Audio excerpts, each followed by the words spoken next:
An arid Thursday night stretched out before my eyes. I sat in the ledge of my open window, gazing at the moon over the Hollywood Hills. In less than 24 hours, I'd be walking into the abattoir, ready to give an announcement that the world would change the life of every vampire in LA. Until then, Charisse wanted me to stay here, locked up with my thoughts. I could call someone, but I had a feeling the Ascari were monitoring my phone. The only other sources of entertainment were the TV and the sparkling city outside my window. As I sat there, alone for the first night in a long time, my mind wandered back to my life before all this ever happened. My life as a human. Back then, I was...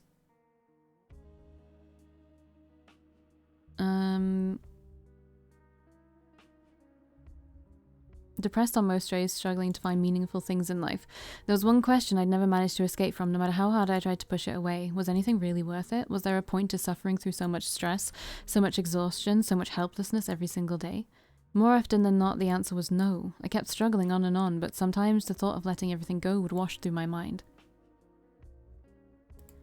My eyes flicked up to meet their reflection in the window pane. I hadn't really thought about those days in a long time, the old human me. Now I found myself nostalgic and wistful, but still determined to put the past behind me. When I gazed down at the tiny cars and people wandering on the streets, I could almost see myself as one of them, blissfully ignorant of the dark world that surrounded me now. Even if I knew I was reminiscing through rose-colored glasses, I felt a bittersweet longing for those brighter, calmer, more predictable times.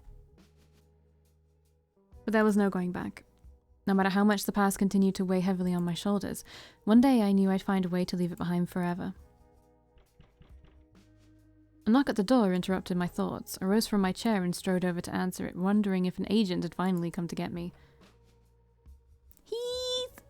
But instead, I was greeted by a familiar, well-composed smile. Curling my arms around Heath, I hugged him tightly, squeezing us together. After a short pause, he gratefully returned my hug, resting his chin against my shoulder. We stayed like that for a little while, embracing each other, sharing a warmth that I could almost feel. I think we should move out of the hallway. The last thing I want is for Marcus to come by and take a shot at us. When he finally pulled back, Heath gave me a teasing grin, motioning towards my room. I opened the door enough for him to step inside, although he stayed close to me rather than moving to sit. I know it's only been a few days, but I missed you. I couldn't stop thinking about you, not with all this chaos going on and the conflict that we can't avoid any longer. Drifting his fingers through my hair, Heath leaned in, letting his forehead press lightly to my own. The brief light-heartedness he'd shown was already fading away, his smile sinking gradually into nothing. I'm so worried, Valkii. It'll be alright, Heath. I know we'll get through it somehow. You're right. He nodded firmly, grasping onto his scarf. Valkii, there's something I want to clear up. It's been eating me up from the inside since I left you that night, and when I heard about Charisse's plan for tomorrow, his voice suddenly lowering, Heath stepped closer to me. He murmured his words close to my ear, but they were hushed out of caution rather than sensuality. All this time, I thought I knew what you wanted for LA, but now I'm not so sure anymore. Tomorrow, when you walk on that stage to stand in front of all those people, what are you really going to say?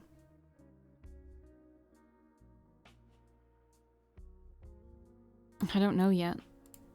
After a moment, Heath shook his head, giving me an apologetic but firm look. Valkii, I'm sorry, but I need an answer. Please tell me what you think you might say at least. So because I said no to her, I'm gonna have to go back, aren't I? Can I go back? Let's quickly do this. Meet at the abattoir, blah blah blah blah blah. Use the same ones. Pull him into a hug. Wait, okay, that's that's not the right loading thing. Oh, this one. I'm a dumbass. Alright, I'll take care of it. Most certainly is. Muttering those words bitterly, Charisse shook her head. She still seemed different from her normal self, aggressive but uncertain, almost like, oh, okay, we've already said this. So she's still, okay.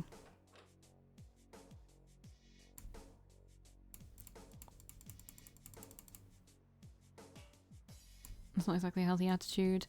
I think things are going, blah, blah, blah. Do you ever think you need to leave?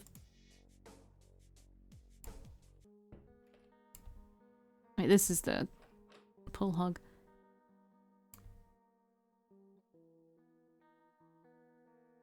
So even though I said that I will do what she said, I have to do this. Okay, I'm going to support the cause we talked about yesterday. I don't think it was yesterday we talked. I know that will be the right choice, Valkii, however difficult it is to make. A huge wave of relief washed over Heath's face, although hints of tension still darkened his features. The most important decisions are never easy, and I understand that as much as anyone ever could, but I know you're strong enough to make those choices. With a small glimmer in his eyes, Heath began to slowly close the gap between us. His slender fingers tiptoed up my arms, hands rising to cut my cheeks, then gently smoothing my hair back.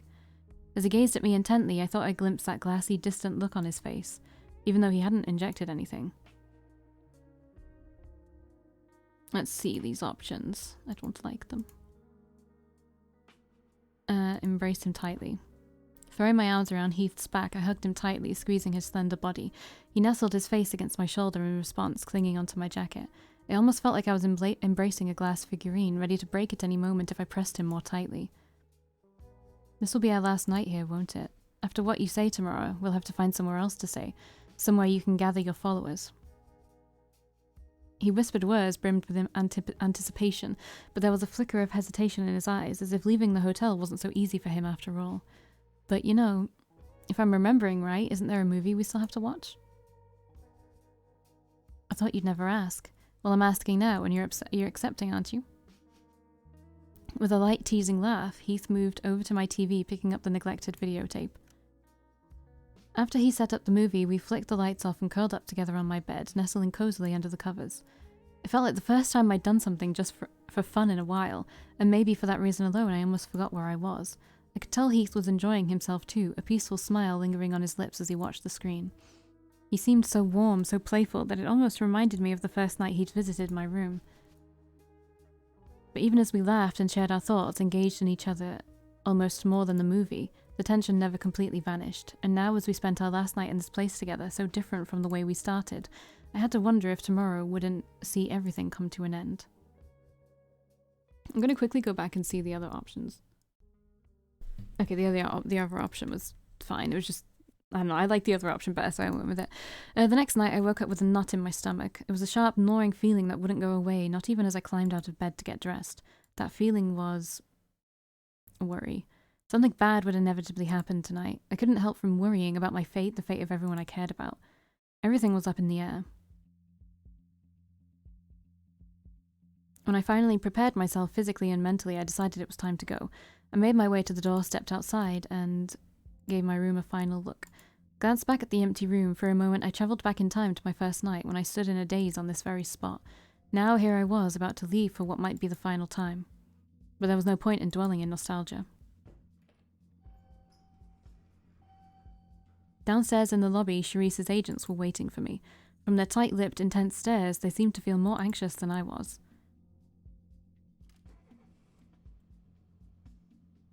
We took several cars to the abattoir, leaving us at slightly different intervals in case we were being watched. Nobody spoke up. The few agents sharing my car only whispered a few words to each other. I had my weapons from before still tucked in my jacket, since I was told we'd be able to smuggle in anything we wanted. From the firepower that the agents were packing, it seemed like they expected to use it.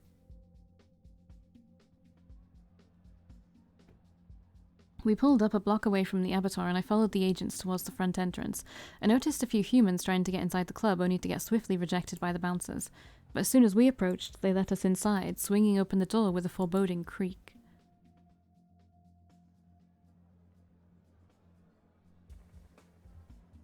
The moment I entered the club, a different atmosphere swirled around me. Instead of a crowd of mortals, everywhere I looked, there were only vampires. Tension weighed thickly in the air, as cloying and heavy as the pounding music, but it seemed like Sharice's bait had worked. I saw vampires from all three houses crowding the floor, watching each other uneasily, even as they drank and danced the night away. Did they have any idea what was going to happen? No one stopped me as I climbed up to the empty stage, walking over to the microphone. As soon as I approached it, though, I felt more and more eyes flicking onto me. Sharice's agents were all watching me closest of all, probably ready to pounce if I chickened out. Suddenly, the music switched off. Everyone started to murmur in confusion, glancing around to see what was happening. Now seemed like a good time to start. I'll blow the air horn I brought along just in case. Can I have everyone's attention? My voice boomed back to me over the loudspeakers. All the vampires who weren't looking at me before now stared at me wide-eyed. Everybody stayed silent, waiting for my next words. All of you know that the Avatar is neutral ground. Silence. Unfortunately, it seems like that's about to change. I could sense countless eyes piercing into me. Right now, it felt like they were all waiting for me to mess up. Starting tonight, this club and the whole city belong to... I don't know what to say. This seems like another important one. Or if I say, I just want to. A deafening silence. I have to pick. Okay, Andre, fine. The next few seconds felt frozen in time. Nobody moved, as if they were waiting for somebody else to move first. Just as I started to wonder if my microphone had turned off. All hell broke loose. Some of the vampires charged towards me, but another group leapt onto them, shooting and clawing at them. The Askari weren't the only ones who'd smuggled in weapons. Another throng of people raced for the exits, shoving each other to escape. Ah, oh, this feels good, ha ha ha. Helter-skelter, baby, look out. Bodies were already falling to the floor, both dead and alive. I think what... I gave like a promise to Heath because I couldn't say anything else. So I guess I'm just going with that. I don't know. Let's just see how this plays out. If it doesn't play out how I want it to, I'll go back. Not wanting to be next, I jumped off the stage towards safety. Wait, I see her. She's over there. Get her! Instantly, a pair of furious cries rang out nearby. I could guess who they were talking about. Darting towards the club's emergency exit, I ducked outside. Gunfire, shouting, and footsteps raced after me. Bullets whizzed over my head, drilling into the wall. Down the street, an alley, another alley, back into the street. No matter how fast I ran, they were right behind me. I felt like an animal fleeing for its life, driven by the pure instinct to survive. But I knew from their voices that I was outnumbered. Let me see my stats right now, actually. Well, the Golgotha like me a lot more now because of what I said, I assume. If only I... Something tore into my chest. I staggered forward, caught off balance. The next moment, more bullets shattered my ribs. In what felt like slow motion, I collapsed to the ground. Behind me, the footsteps finally came to a stop. Maybe there weren't that many after all. Maybe I could have faced them. Finish it. As I slowly lifted my blurry gaze upward, all I saw was the gleaming barrel of a gun. So I die? I didn't have any option to do anything else, though.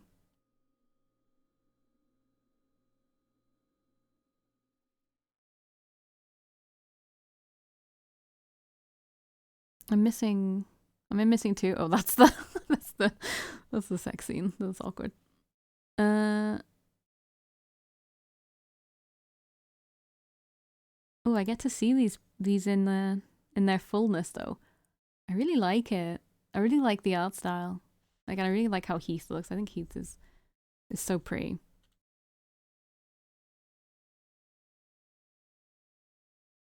I don't get it though. Like, I didn't have anything else to say. I got an ending.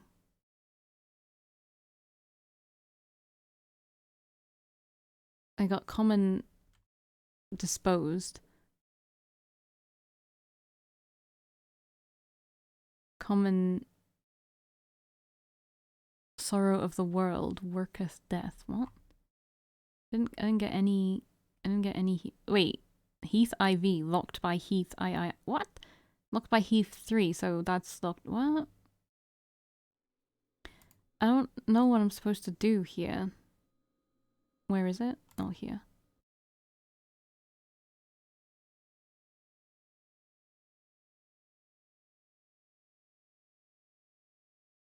I mean, I guess I'll say Charisse. Quickly, protect her. Oh, you know why? I think if I'm going to say anything else, I have to have them actually like me and protect me. I don't know. At that moment, an urgent cry rang out. A group of Askari agents suddenly raced from a side alley, aiming their guns behind me. More bullets raced past my head, this time in the opposite direction. I turned to see my attackers scattering, chased off by a few Askari.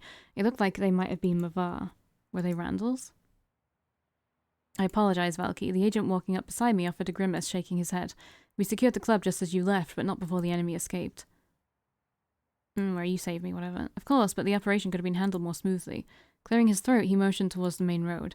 The cars are waiting for us nearby. Let's not waste any more time here. Despite our arrangements with the police, we don't want to involve any other mortals in this. And knowing the Mavar, more of them are probably pursuing us. Following the agent, I returned with him to Sharice's car, which sped off towards the hotel. The other Askari stayed behind, probably to clean up the mess and prepare for the oncoming chaos. A chaos I'd played no small part in stirring up. Well, I had no choice. Somehow we managed to arrive at the hotel without any snacks. The meeting room, normally empty, was completely packed. Askari vampires were settled on all the couches and chairs, standing around, urgently chattering with each other. But as soon as I entered, the conversations grew quiet, the gathered vampires quickly glancing up to me. Heath was there too, but he didn't make eye contact.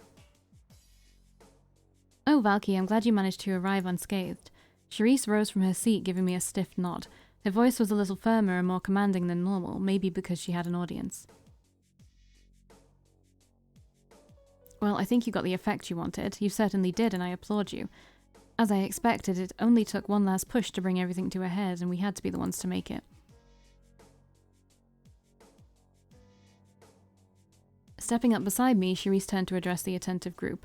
Her posture seemed rigid, on high alert, even more tense than I'd seen her the other night.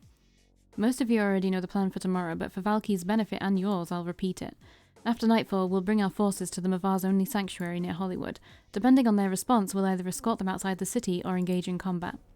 From there, we can address the rest of their strongholds and ensure none of them slither back into LA. Whatever, let's just be quiet.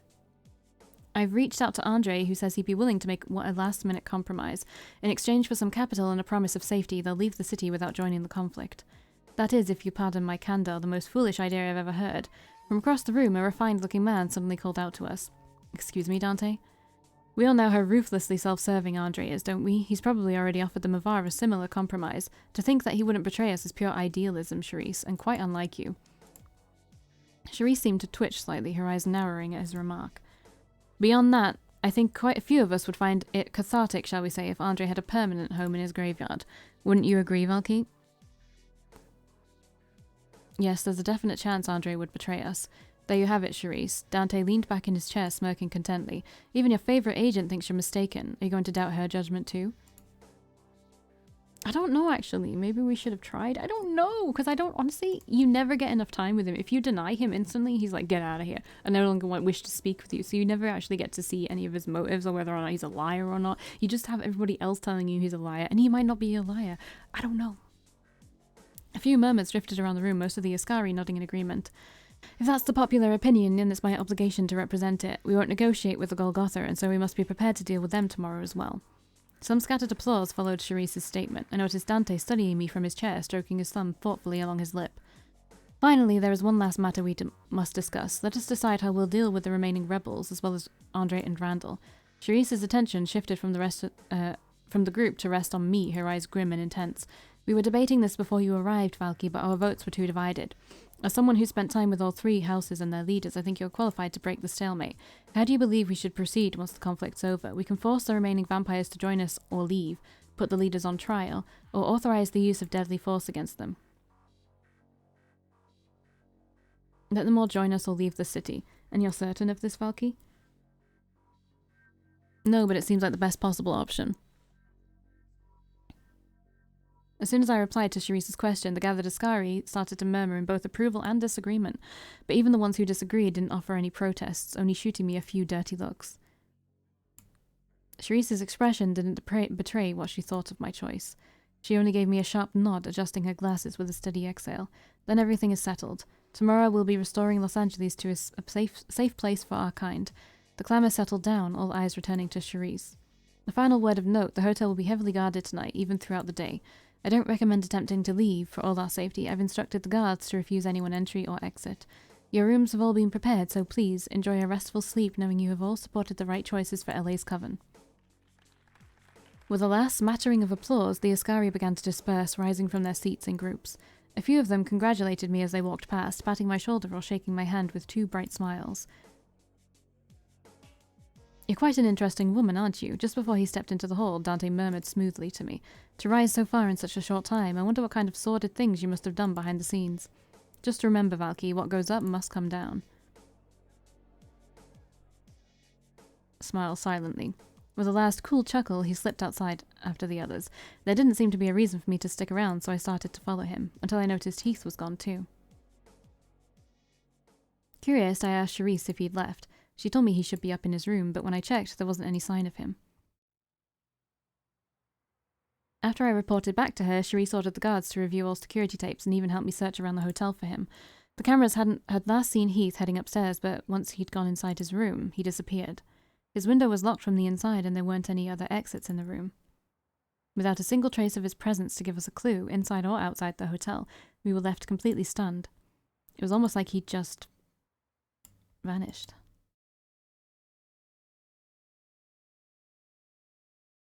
I wasn't allowed to choose the option. I died. I died. The car was deathly silent. All I could hear was the soft crescendo and fade of traffic breezing past, muffled under the engine's hum. The agents riding with me stayed quiet, checking their firearms or their watches. No one spoke up, but we all felt what hung in the air. After a short drive, we pulled up on an empty side road. The rest of our force was already stationed nearby, surrounding the Mavar hideout. But it was quiet, much too quiet. Before we left the hotel, Charisse had come up to me wearing her usual stern expression. She made it clear that I had to accompany the agents tonight, but I could choose whether to fight or not. In the end, I decided to stay nearby, ready to help or negotiate. I didn't intend to involve myself in the fight, but I could still be useful. If anyone needed help, or if there was a chance for negotiations, I'd be able to step in.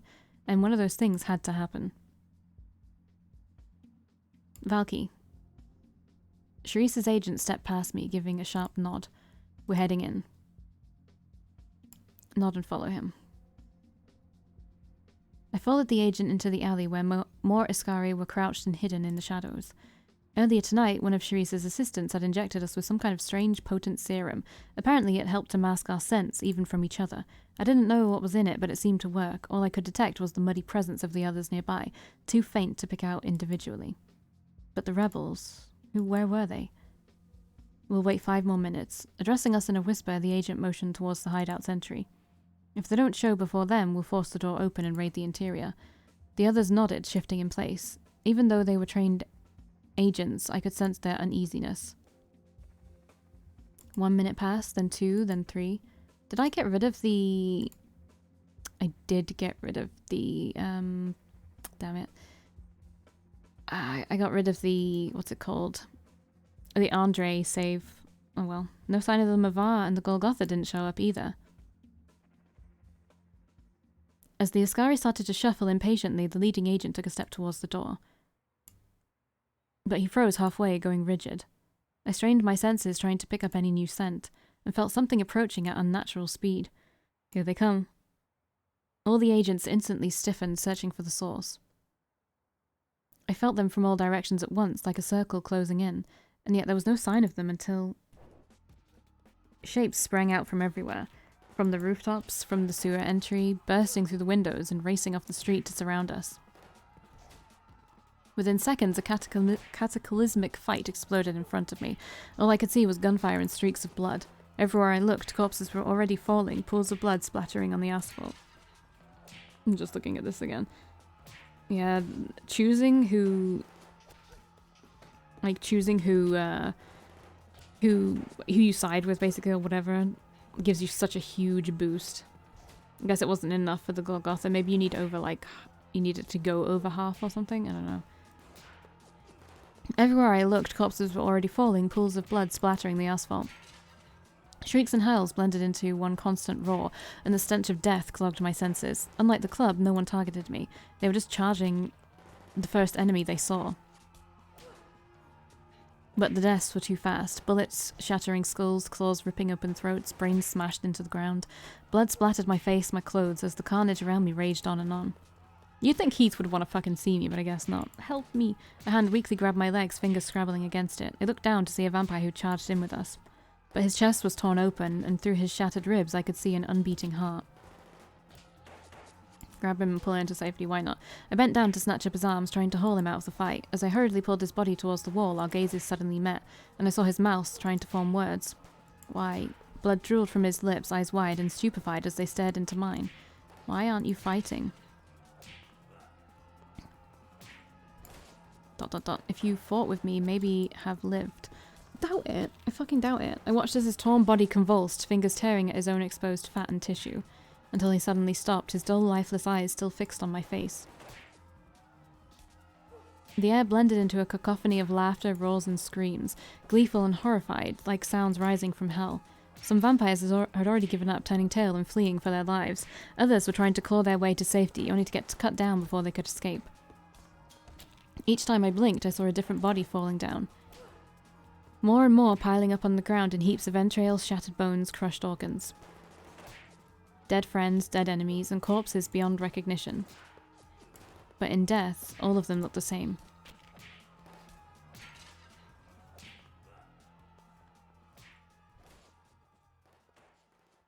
The chaos seemed to stretch on and on. But at last, the screams died into whimpers.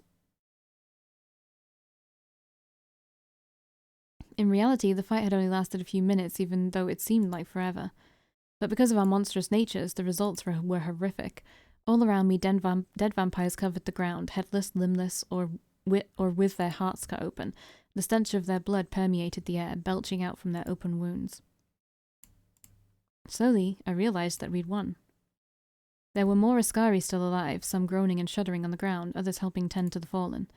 The Mavar and the Golgotha had fled, leaving only their dead behind. But we'd lost many of our own too. All of these corpses would have to be taken away, and one by one they'd become a tragedy to someone, not just part of a faceless mass. Maybe I should have fought.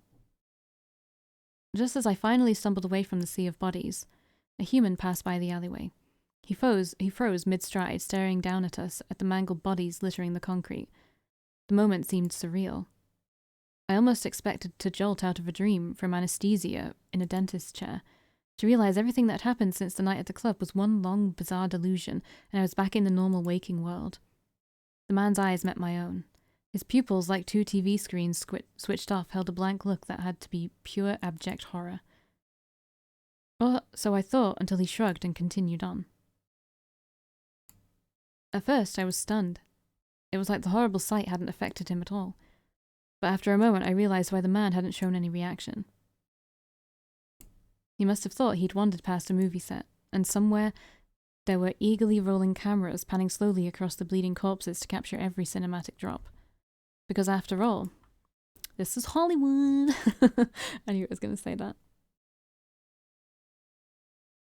Where's Heath? I don't fucking care about this story, I care about Heath. A quiet night. The same sparkling city, the same distant droning of traffic. The strange feeling of something forever missing.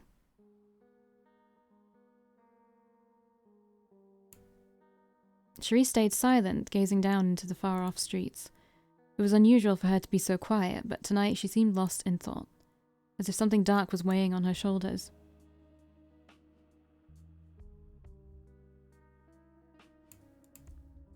Only a few months had gone by, though it seemed like forever. With Cherise's control firmly re-established over LA's coven, we'd settled back into an uneasy peace. The rebel Mavar and Golgotha, along with Randall and Andre, were driven out, leaving the city full of mostly Askari. It was a blunt, straightforward effort, and yet it seemed to work. Almost none of the remaining vampires objected to Cherise's rule, maybe because most of them had been here since before the war. Her leadership returned to what it once was, although I heard rumors that her new rules were stricter than they used to be. This time, she obviously wasn't going to take any chances. Once the initial chaos had settled down, I fell into a new routine of working with Cherise. Things were a little different now, though. Because I demonstrated my loyalty to her, she started treating me with far more respect than she used to. The difference in our power was still evident. She gave me orders like always and vetoed my opinions if she thought they were wrong. But now she also listened to my ideas and seemed far more hesitant to send me into any risky situations. Recently, she'd even started to confide in me on occasion, asking me for my thoughts on matters nobody else was privy to. Somewhat worryingly, I heard rumors that a few of her older agents envied that special treatment she gave me. Though after the parking garage incident, Cherise made it plainly clear that anyone who attacked me would be met with a swift death. And as for David, I promised to reunite with him once the war ended, and Sure, I kept my promise. Just like I promised him, I found David a few days later. He almost fainted with joy from seeing me again. I kept drinking from him regularly, but he didn't have anywhere to sleep, so I let him stay with me for now. But Heath, he had completely disappeared, leaving no trace behind whatsoever. We searched and searched for him, to no avail. We might as well have been chasing a phantom, something that had no physical presence left. When it became clear that Heath had vanished, the official search parties ended. Any reputation he held soon vanished too. The good, the bad, even the fact that he'd lived in Hollywood to begin with. Before long, his name was never mentioned at all. It was as if he'd stopped existing, his memory wiped out and every last trace swallowed up by the dark. Until it felt like I was the only one left who remembered him.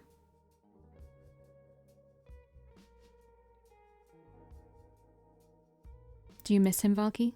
Sherese's quiet voice broke the silence, as if she'd been reading my thoughts. She sounded hesitant, her grey eyes focused almost too intently on the distant sky before us. Heath, I know we don't speak of him often, but still. Does his disappearance still affect you? Yes, I'd give anything for him to come back. I see. I wonder what Heath might have said if he heard those words from you. She offered me a faint, wan smile, one that faded away like the distant flickering lights. Although no one else spoke of Heath, Sherese mentioned his name to me now and then, only very rarely. Unlike the others, I had the sense that she had never forgotten about him. But a certain guilt always forced him from her thoughts. If he's still out there, wherever he may be, then I think he may be searching for someone. That last person he couldn't let go of, even though he understood what happened to her, somewhere in the recesses of his heart. But in the end, I almost wonder if there was any way to avoid what happened. Because neither of them ever belonged in Hollywood. Heath! I couldn't do what you wanted me to. I'm sorry. Oops, didn't mean to do that. Well, I really like it, but I didn't get a good ending. And I don't think there's any, guides. I think this is guideless.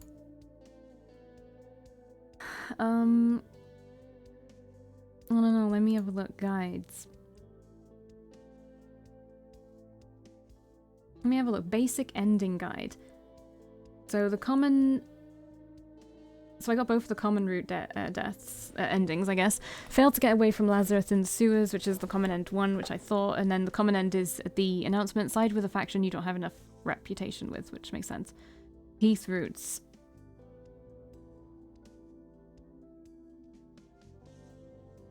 So if I have a high rep with all factions, I can choose my rebellion during the announcement. Huh.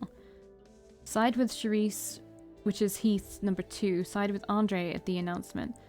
This is Heath's special end. Complete Heath 2 and Heath 3 to unlock it. Then play through as an Ascari. Select the choices highlighted in red. How do you not play through as an Ascari? Because I was just instantly an Ascari. So I don't know.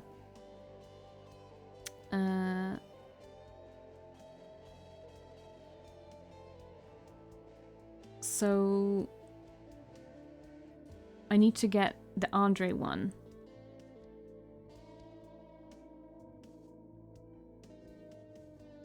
And then get the choices highlighted in red. Okay, so I wish I could. I'm very sorry, but I wish I could. Oh, I can't skip it. Sorry. All these people are very, very important, but I want to, Okay, so these are the... Oh, I get them all. Okay. Andre. These are all the leaders, I guess. And that one by myself is probably just where I'm by myself. I actually need to take a screenshot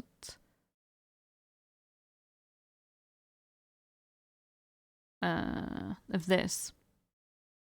This is my character and I'm gonna do the thumbnail with this. I print screened it. Okay.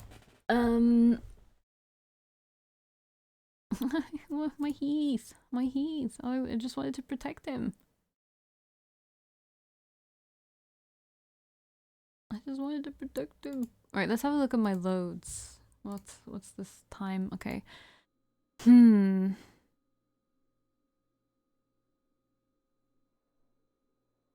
I think this is bad. I think I would probably have to go back here. Maybe. What is this one? Okay, this is just fine. Alright, I'm gonna get there. I'll probably see you in the next one.